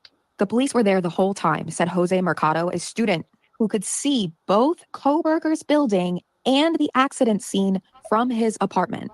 Whatever Koberger had done, he left and returned within eyeshot of law enforcement. I believe that Ann Taylor is being purposefully and strategically vague to preserve the defendant's alibi from being meddled with by the state, as they tried to do with his DNA genealogy expert by sending FBI agents to her house following her testimony in open court. The defense doesn't care if corrupt agents like JLR and Gray Hughes think Koberger's alibi is sufficient or not. They are wisely keeping their cards close to their chest. The prosecution has been withholding evidence for a year and a half now. They have yet to disclose to counsel how the defendant was even identified by law enforcement in the first place. So-called courtroom courtesy is way out the window by now. Ann Taylor knows that even though Thompson has the judge in his back pocket, he's getting desperate as the defense team picks apart their case with the precision that the investigation utterly lacked. I'll remind you, though, it's Ann Taylor and her team's job to exonerate their client, not necessarily to solve this case or present the truth as to what happened to Maddie, Kaylee, Xana, and Ethan that night. I suspect that she will, though, leaving no doubt that this event involves many more suspects and likely a tangled network of organized crime. You heard her. Many more suspects and entanglements in organized crime. And I repeat, entanglements in organized crime. And many suspects. As for the exoneration of Koberger, I personally believe that this WSU hit-and-run accident is the likely X factor in the defense's case for 2 main reasons.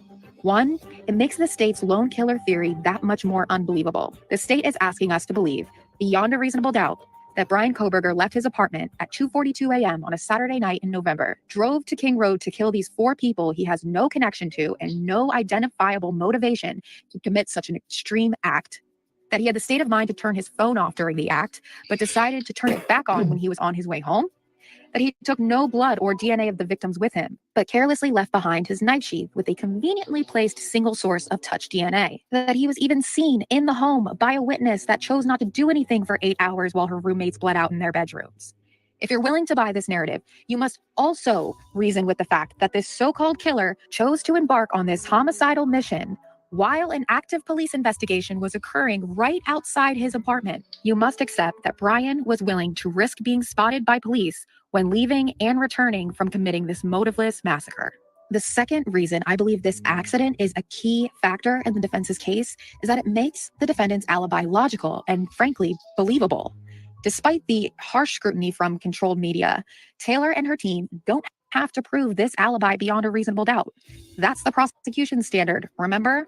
Anyways, I'll admit that when I first heard that Koberger was using an alibi defense and that he was conveniently driving around during the early morning hours of the 13th, I was pretty skeptical.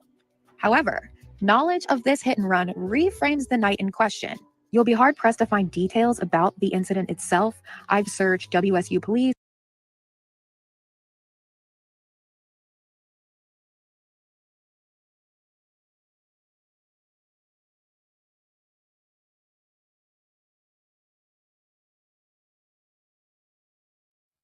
Kiki, you're muted. I was saying, Robert, remember how we had the Linda Lane Fight Club conversation several live streams ago, and we're like, okay, we're sticking to the facts, no conspiracy theory.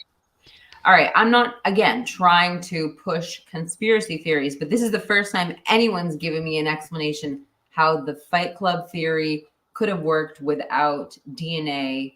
And if, again, we just go over different theories. We're speculating here, but this is the only theory I can see how there isn't a huge DNA trail because there's such a lack of DNA to begin with. How could that theory possibly be true? So this is what Rollo says.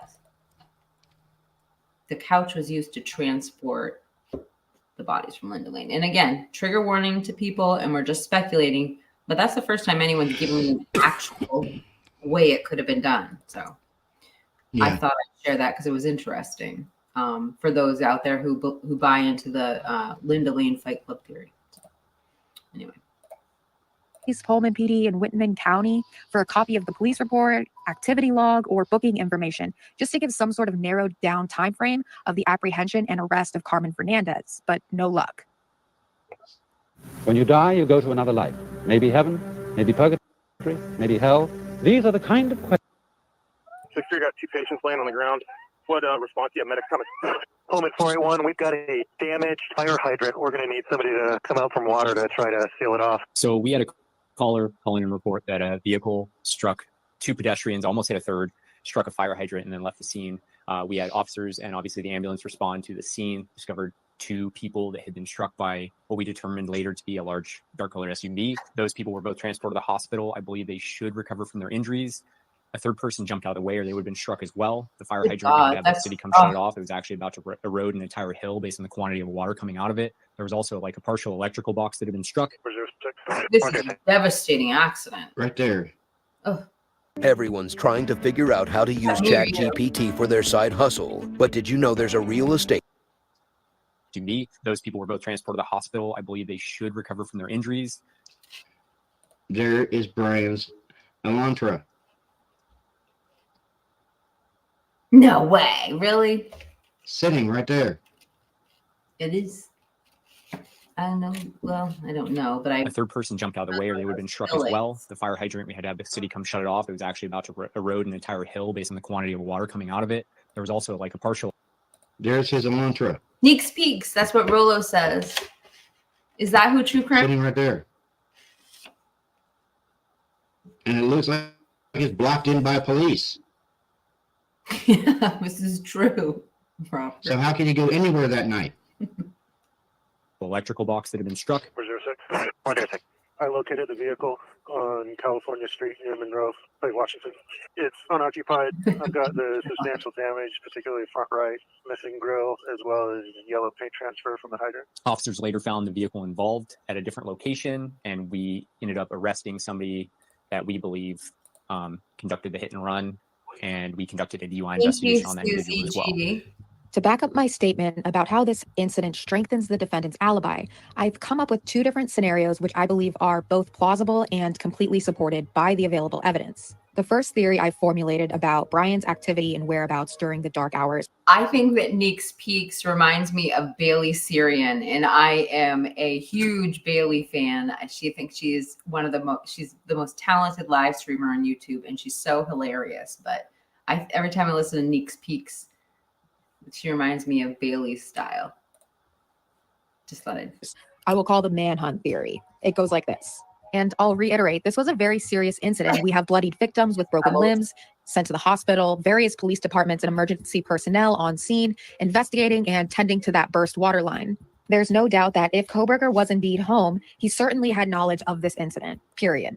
The scene was described as chaotic. There were eyewitnesses to the hit and run able to give a vehicle description. Again, I can't find an exact time for arrest, but Carmen Fernandez was arrested hours later when her vehicle was located on Greek Row. Let's say Koberger, an insomniac who's working on his PhD in criminology and has a somewhat familiar relationship with Pullman PD as he had interviewed at the department, comes outside to offer assistance to the officers. Yeah, if you're available, we could use some help locating the suspect vehicle. We've got officers canvassing campus and pulling security footage, but it's also possible the suspect escaped to the greater Pullman-Moscow area. Would you mind driving some of these back roads to see if you can find evidence of the vehicle? Here, take my number and give us a call if you notice anything unusual. Brian hops in his car alone and, as stated in his alibi, begins driving around the area south of Pullman and west of Moscow. You may ask, but why would he turn his phone off? But if you'll recall from expert Ben Levitan, a lack of reporting to a network does not necessarily prove that his phone was off. It could mean that he simply wasn't using any apps or receiving any texts or calls during that period. So he throws his phone on the front seat. I have to stop there for 1 second. So Robert and chat, push back on me on this one. So like using an apps seems like it's kind of like not painting an exact picture of okay, so using an app, like the apps are constantly still being used in the background. Like she has the education, you know, she certainly would know, but I mean, from everything I've studied, they're still constantly sending signals out back and forth to the satellite. Because that way, if Google wasn't constantly in the background searching and searching for the closest tower, then when you went to pull something up, you'd have to old school wait there for a second for it to find the place. But it does it every so many seconds while your phone is on, so that if you were to pick up your phone and hit Safari or whatever, it would instantly pull up your apps, or if you wanted to pull up anything. So, I mean, it's hard to say. Using an app, I mean, right now I'm not using any apps, but my phone is probably using 20 of them in the background right now. You know, like what are your thoughts, Robert? Talk to me. Chat, talk to me. I think Robert stepped away from the computer. So anyway, chat, talk to me. Sorry, I was just reading this comment by Truth Exposed. If the suspect was right or left-handed, I don't know what, but if you're using your cell phone, see, a lot of times you do have certain apps that are running in the background, like say Google, but you can also have like like these antivirus apps that you can download on your phone that can actually put apps running in the background at rest. Like I have on my phone. I'll get a notification. You haven't used app for such and such. Putting app in deep sleep. That's interesting. I'll look into that because I have something that is on all my devices. I have that PC-matic, so it goes on everything from iOS to on my desktop, which isn't iOS. So, like, I will look into that because if they do that, I mean, it would make sense. It helps you save battery and whatnot. So, yeah, good point, Robert. One of my subs just said in chat, you can have it set to where apps do not run in the background. Rachel said it. Do you know what time they set it at? Because I am like so behind on the timestamp. It's one of the newer ones. Okay, let me go. And what was the name? Rachel. Rachel. Okay, Rachel, I'm finding your comment, darling. Hold on. My gosh. Oh, hi, Miranda. I haven't seen you in so long. Google server will do better. Wait, hold on.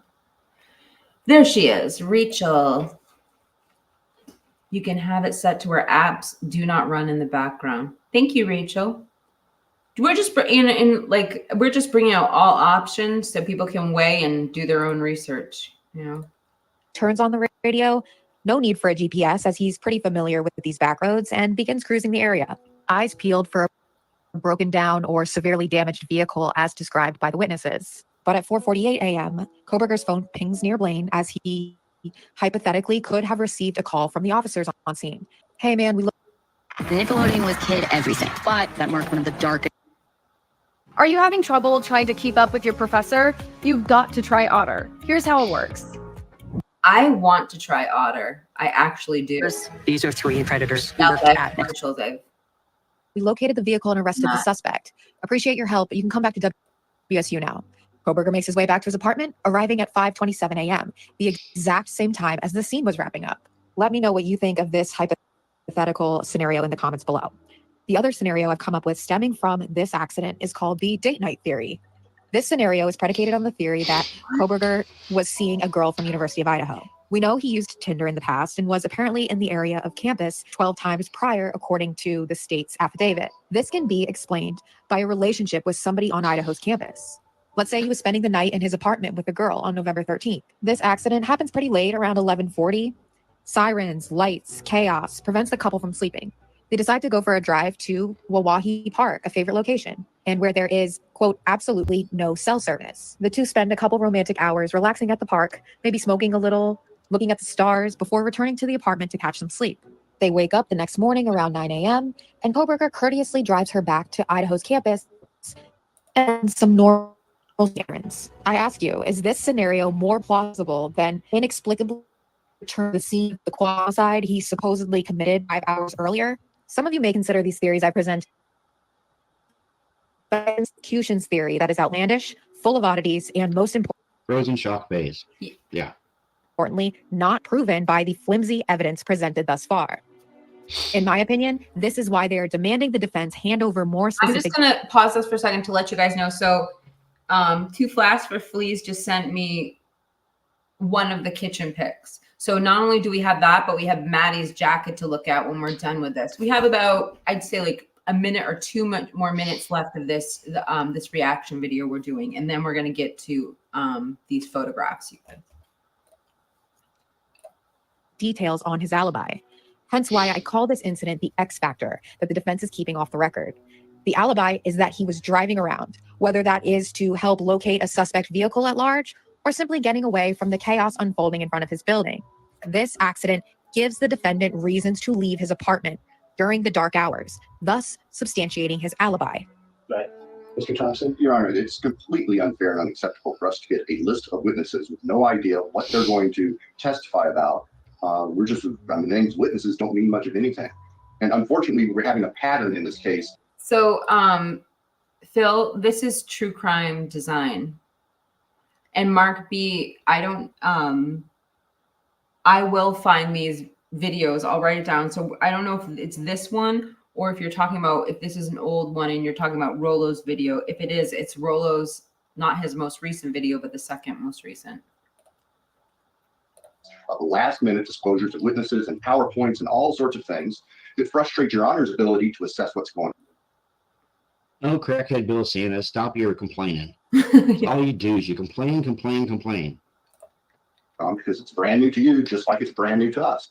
The state is utterly desperate to find out what the defense knows, what witnesses they're going to call, and what evidence they're going to show. My question is to the master gaslighter, Bill Thompson, is what are you so worried about? If you have the defendant dead to rights to the point where you've incarcerated him for 1.5 years, anything he's able to produce should be easily overcome by the evidence uncovered in their so-called investigation. The prosecution continues to show their utter narcissism and insecurity in the case they've built. This should scare every American. If they can lock up Koberger with this flimsy evidence and ridiculous fair— I'm going to pause right there. So this is a good comment from Mouse. Mouse says, wasn't BK's car. It wasn't BK's car. It was like a block or so across the street from his apartment. I'm going to write that down, BK's parking space, because I feel like I can find some receipts for that, or we can at least get an answer to that. That'd be interesting. So I just wanted to pause there because I was intrigued by that comment. Fairy tale theory, they can do it to you too. So this should really scare all Americans. The justice system is a joke.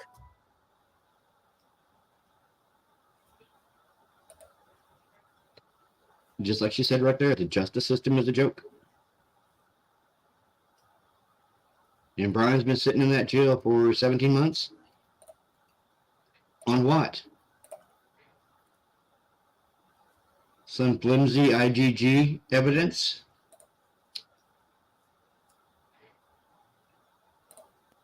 some probable cause affidavit that seems like a fairy tale.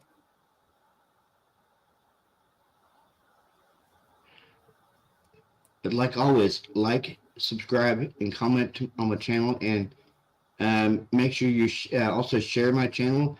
Hit the bell notification for any new uploads. And you guys have a good Monday evening. Peace out, TCC.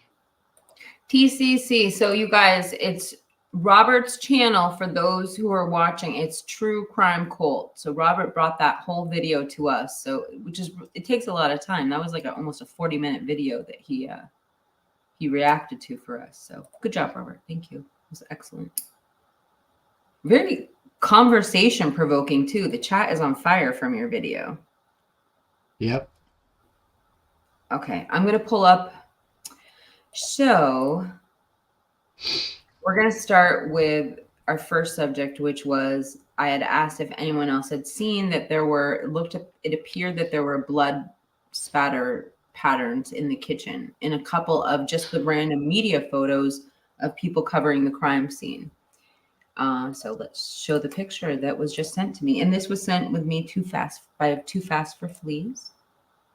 Oh, whoops, that's not it. Here we go. And I'm going to try and zoom in a bit. There we go.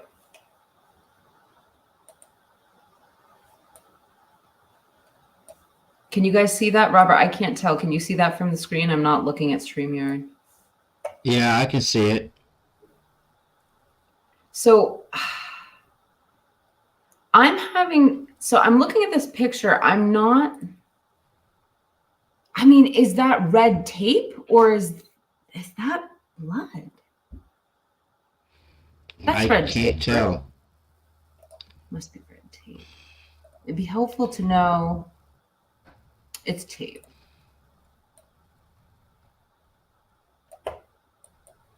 It might be tape pointing to the blood. Say that again?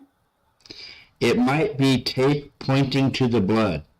That's an excellent point. Actually, I don't know why I didn't think of that. Yeah, that's probably what we're looking at. Interesting. And then I had a couple more pictures for you guys. So let's look at Maddie's chat. Huh? AR's in chat. Hey, AR. I'm going to drop a link. What were we going to ask AR? We had a specific question for him, didn't we?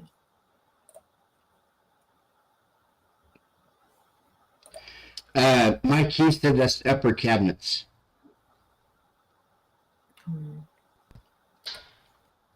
All right, I'm zooming in.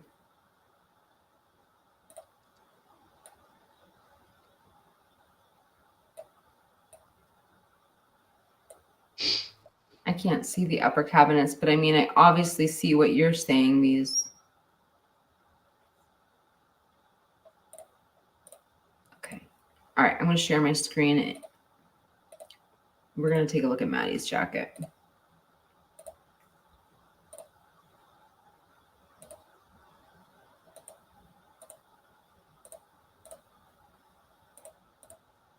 Okay, I did that wrong. Hold on.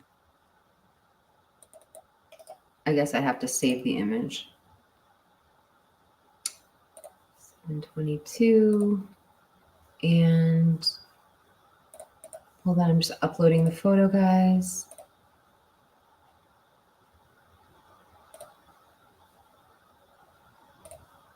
Okay, here we go.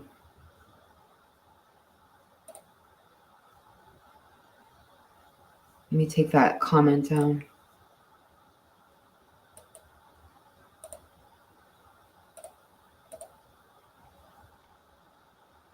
Okay.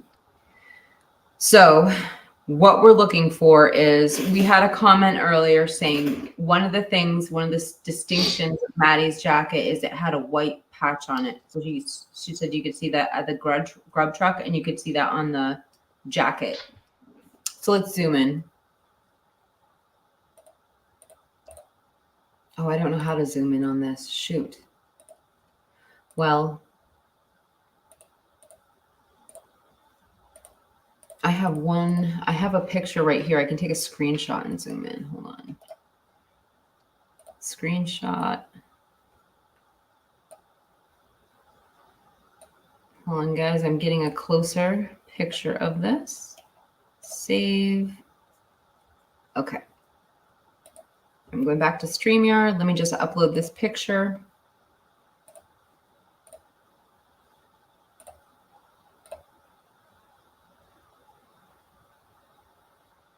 All right, let's look at this close up. I mean, I see what looks like a white patch there at the bottom. Obviously, I circled it, but I can't see either way. I wonder, I mean, this is a still shot that somebody sent me, but it's not the actual TikTok video.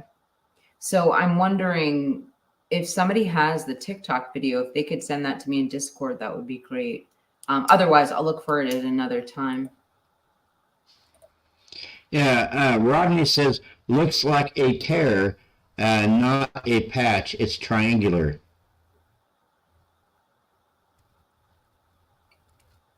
That would make sense. But I mean, the question is, can we see the exact same thing at the grub truck jacket? Just so that we could, I mean, it's in Maddie's front yard, but is there something that we can compare it to at the grub truck? Yeah. That's going to be definitely, we've got it down. We're definitely going to do a deep dive on that soon. I don't know if we'll get to it in the next 24 hours because we're going to be on your live stream tomorrow night, Robert. Yeah. What we're going to be talking about tomorrow night, we were going to have Jeff and the mate. And Maven. We were going to finish that discussion that we had the other night. We had that good discussion going, and we had to call it. We're going to finish that discussion. Well, I'm looking forward to it. And what time we're doing that 8 o'clock Eastern Standard Time and 7 your time, right? Yes. Yeah. So I don't know about you guys. That was all I had for presenting on the Idaho 4. I'm dropping a video at midnight at 12:01. I can't wait for you guys to see it. I just want to say Mikey S sent me this story, and so I've been working on it all day. So I hope you like it, and please thank Mikey S for helping me out with my with a couple ideas for videos. I really appreciate it, and he's got some great stories. I do have one thing I want to share with you guys, though. I'm sorry to do this to my Idaho 4 crowd, but I really want to introduce you to a story that I'm covering very passionately right now, which is the Diddy story. I backed off for a while, but when that CNN footage got leaked, I just couldn't help it. I need to start covering this story again. So I bookmarked a couple things on X I wanted to show you. And right before I left YouTube, the biggest story that was coming out was Diddy's. So back in the day, let me put a little photo. I have a few photographs I uploaded for this. So back in the day, if you remember correctly, J-Lo and Puffy were a thing. And there was, let's just say, a high-up politician in Belize that took the heat, who took the fall for Diddy. But the chickens are coming home to roost. And what really happened is being brought to light. So I'm going to first bring up our number one witness, Natanya Rubin. Now, Natanya was shot in the face allegedly by Diddy. Now, after this allegedly happened, J-Lo, and him slipped away, but J-Lo allegedly brought this gun into the club for him.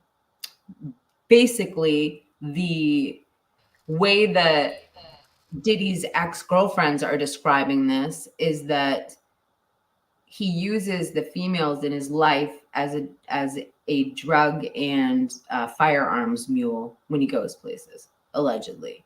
So he's been doing this as a habit since he was a young man. Here's a picture of him in his late 20s doing it to J-Lo. And I'm going to bring up his accuser because what happened was when the Diddy documents came out, she had all been written off. I mean, somebody served time in prison for Diddy for this. But the thing is when the Diddy documents came out, there were witnesses that Diddy said, I'm going to do you like I did in the club that day. And it basically blew the case wide open. So this woman now is coming for hers. So I've bookmarked. She, since the video was released to Diddy, she's done a new interview. So she's done 2 in the last like 35 days. I'm just setting it up for you. All right, here we go. I'm going to choose. I'm trying to decide if I want to do the Fox one or this is a better one. She told her narrative, and here we go. Very saddened for Cassie because she had to be re-victimized by this thing being presented. She told her narrative, and for so many people, it wasn't enough. So Diddy put a video on Instagram over the weekend, an apology of sorts. I want to play it for you, Natanya, and see what you think about it. My behavior on that video is inexcusable. I take full responsibility for my actions in that video. I'm disgusted. I was disgusted then when I did it. I'm disgusted now, but I'm committed to be a better man each and every day. I'm not asking for forgiveness. What do you make of that apology, Natanya? So it has zero value to me. First and foremost, it is the classic scripted publicist apology. I take accountability. I was disgusted. I went to rehab. I mean, how many times have we heard this narrative through the annals of time whenever a celebrity gets caught doing something or someone notable gets caught? It's the same narrative. Secondly, it carries no weight to me because he never apologized to Cassie directly. It was all about him. I'm disgusted. I hit a hard time. It was all about him. You knew Diddy before you were shot. You had actually met him at least one time before. You knew how powerful he was. Did people call you out for stepping forward? I got called out the entire time. There was a narrative that we should never speak ill of somebody in the culture or another Black man. And, I was raised on cultural pride and racial pride. I believe in that wholeheartedly. But what I was also raised was to speak truth to power.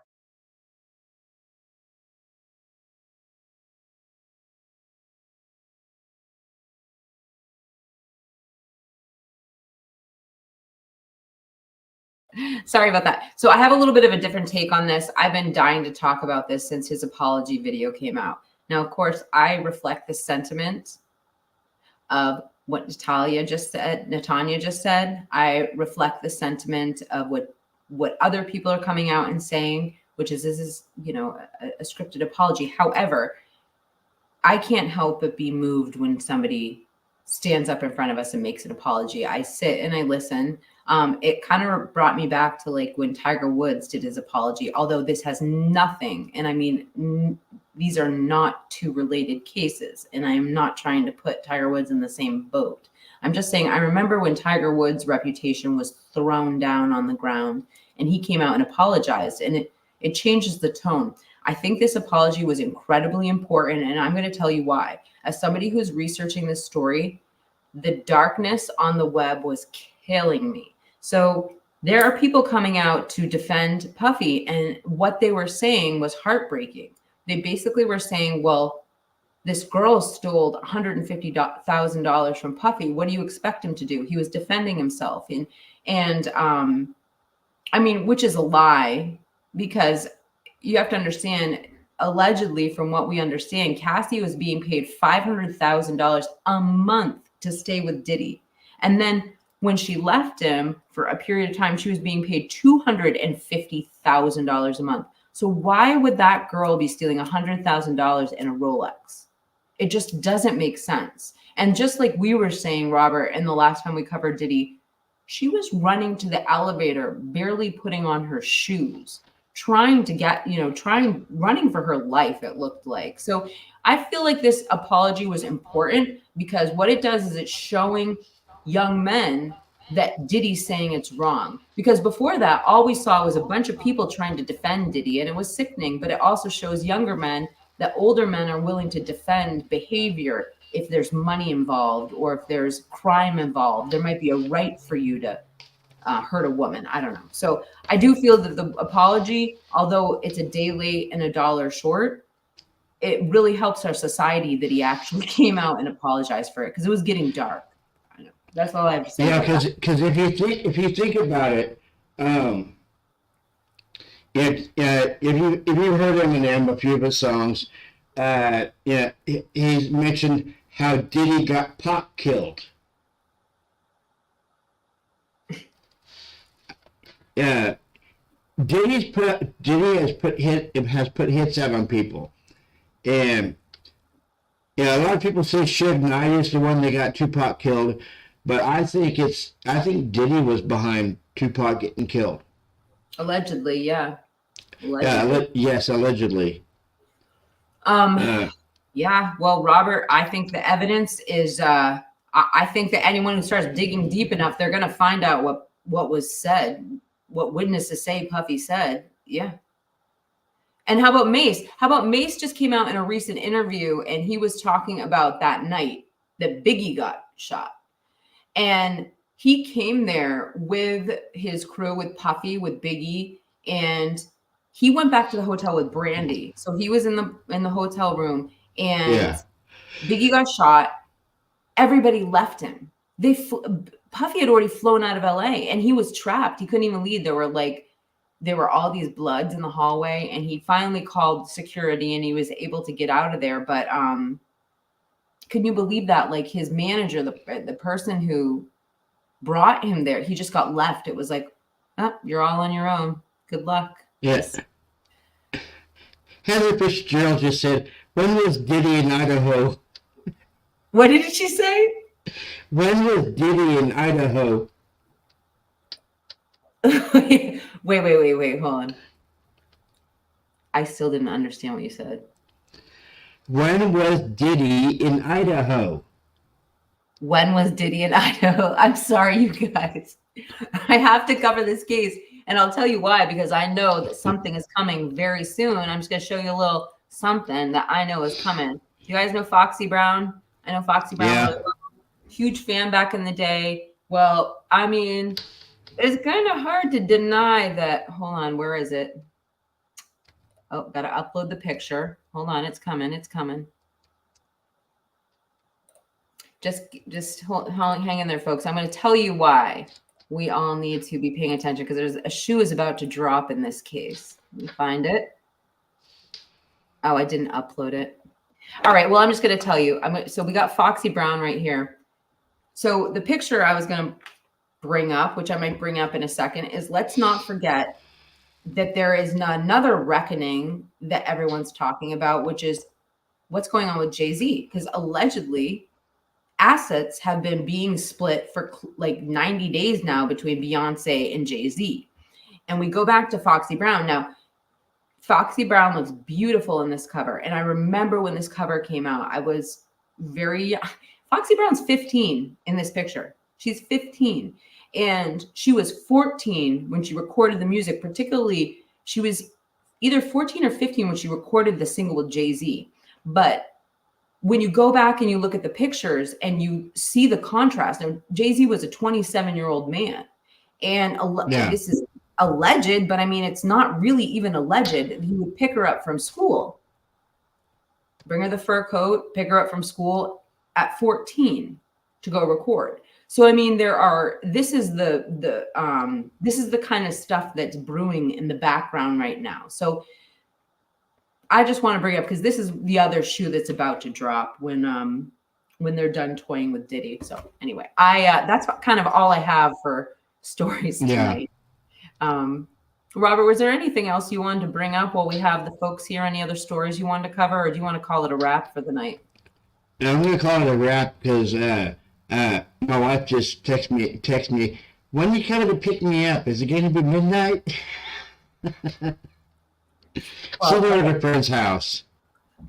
Well, Robert, you could have gone and picked her up if you needed to. I'm so glad you stayed with us, though, here in the chat. You guys got to Robert some love. I'm enjoying the vacation.